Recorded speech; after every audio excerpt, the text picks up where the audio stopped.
La Comisión Interamericana de los Derechos Humanos ha asegurado que México sigue fallando en resolver su grave crisis de derechos humanos.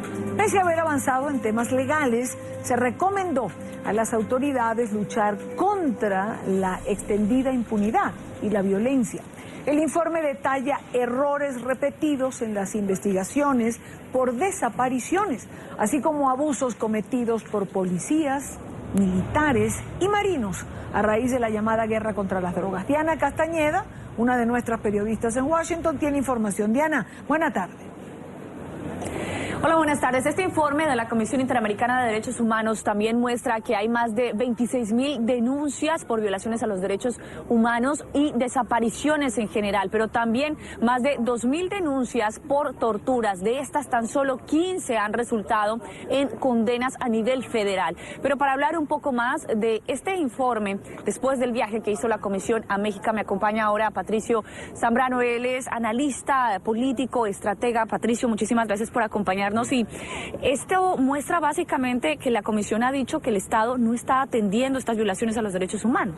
Exactamente, yo diría que el tema extremadamente grave es un poco la confabulación que denuncia este informe entre el Estado y especialmente el narcotráfico. Es decir, estamos hablando de agentes del Estado que han estado involucrados en temas de desapariciones y también en temas de tortura, que es gravísimo, ¿no?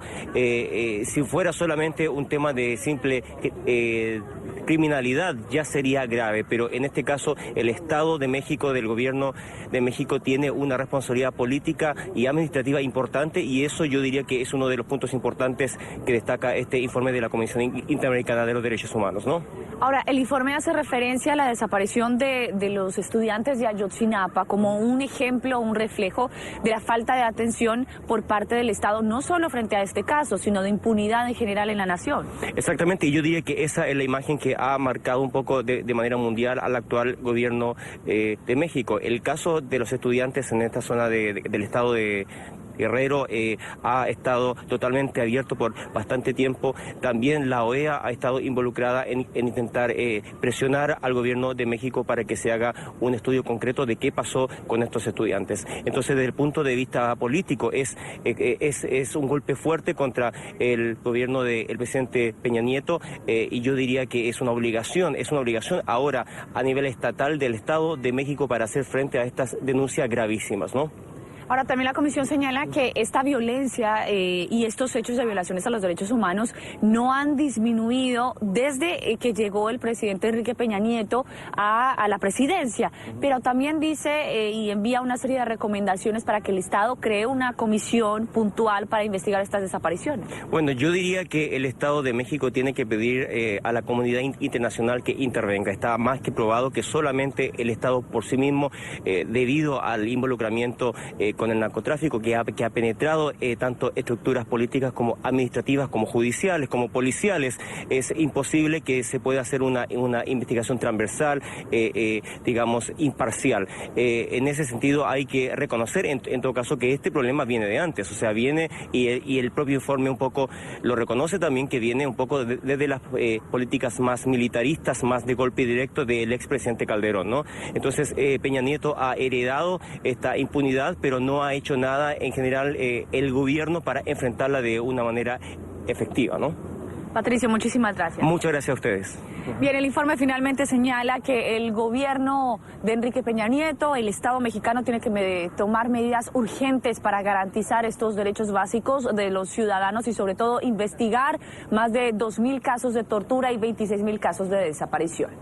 Esta es la información que se genera por el momento desde Washington. Vuelvo a nuestro Centro Internacional de Noticias. Gracias a Diana Castañeda. Y por supuesto, las reacciones a este informe sobre la situación de los derechos humanos en México no se hicieron esperar.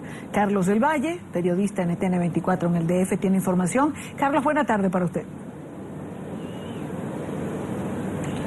Hola, Dani, buenas tardes, te saludo con gusto desde la Ciudad de México. Por supuesto que no se hicieron esperar las reacciones del gobierno mexicano. Fue ayer mismo cuando el gobierno mexicano le contestó a la Comisión Interamericana de Derechos Humanos de la OEA. Le dijo que su informe era imparcial, que partía de bases falsas y que por lo tanto las conclusiones también estaban sobre una base falsa. El gobierno mexicano no solo no aceptó como tal las recomendaciones de la Comisión Interamericana de Derechos Humanos, sino que dijo que se necesitaba más objetividad del mundo hacia la crisis de los derechos humanos. Incluso llegó a publicar un boletín en el que decía: en nuestro país no se vive una crisis de derechos humanos. Y Dani, esta no es la primera vez que el gobierno mexicano tiene una discrepancia con órganos internacionales que supervisan el tema de los derechos humanos. Lo hemos visto en el caso de Ayotzinapa, no solamente con los grupos de expertos independientes, con los grupos relatores de derechos humanos de Naciones Unidas, con los propios grupos de la OEA. Cada vez que un organismo internacional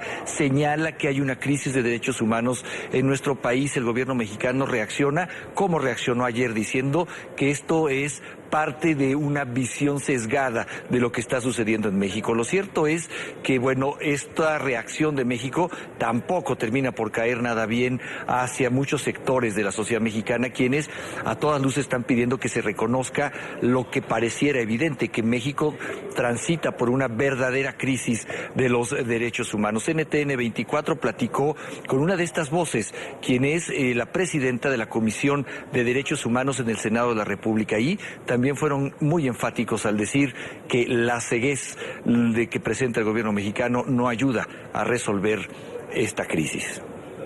Es decir, hay una reacción, desde mi punto de vista, sobredimensionada. Decir no es verdad, no es así, están exagerando, etcétera. O sea, es una reacción muy poco diplomática. Y por el otro lado, esa reacción pues nos lleva a la otra cuestión, de no reconocer que la situación realmente es grave. Lo que tiene que hacer el gobierno es aceptar, bueno, a ver, yo acepto todas estas recomendaciones. Por cierto, hay una reacción distinta frente al examen periódico universal, el EPU. ¿Qué dijo México? Recordémoslo, frente a todas las recomendaciones, dijo México, las aceptamos todas, menos una, la del Vaticano, pero todas las aceptamos. Pero ante esto también, por supuesto, hay una reacción del gobierno mexicano. Cuando son grupos políticos, cuando son partidos políticos o incluso el propio Senado de la República quien reacciona ante estas aseveraciones del gobierno mexicano de que no existe una crisis en materia de derechos humanos, se dice que tiene un trasfondo político. Es por eso que también es importante hablar con la sociedad civil, con las organizaciones no gubernamentales que se encargan de ver cómo van los derechos humanos, de exigir un cumplimiento a los derechos humanos. Ahí tampoco cayó bien el mensaje que manda México al mundo en el sentido de ignorar lo que dice la Comisión Interamericana de Derechos Humanos. Las propias ONGs, una de ellas, el Centro Agustín Pro por los Derechos Humanos, quien ha estado muy cercano al tema de Ayotzinapa, es quien también advierte que en un país, como ya lo hemos platicado, en el que el 99% de los crímenes queda en la impunidad, es un país que está lejos, muy lejos de solucionar una crisis en materia de derechos humanos. Así es como lo dijeron. El gobierno del presidente Peña tiene que tomar una decisión política. Aún están por delante casi 3 años. Tiene la posibilidad de dialogar, flexibilizar y construir agendas de cambio junto con los poderes políticos, pero también junto con la sociedad civil. O la otra ruta es cerrarse todavía más, endurecer más las posiciones, no aceptar el diagnóstico de crisis del país, y eso lo único que nos llevaría es a una mayor espiral de violencia, de impunidad, de división y socavamiento del tejido social. Pues estas son, Idania, las voces que han pedido que se reconozca lo que para todo el mundo pareciera evidente, que México está transitando una verdadera crisis de derechos humanos. Pareciera que todos dentro y fuera del territorio nacional lo ven. Bueno, quizá no todos. El gobierno mexicano insiste en que esto es solamente una visión de las cosas, Idania. Gracias a Carlos del Valle por estar con nosotros y ampliar esta información.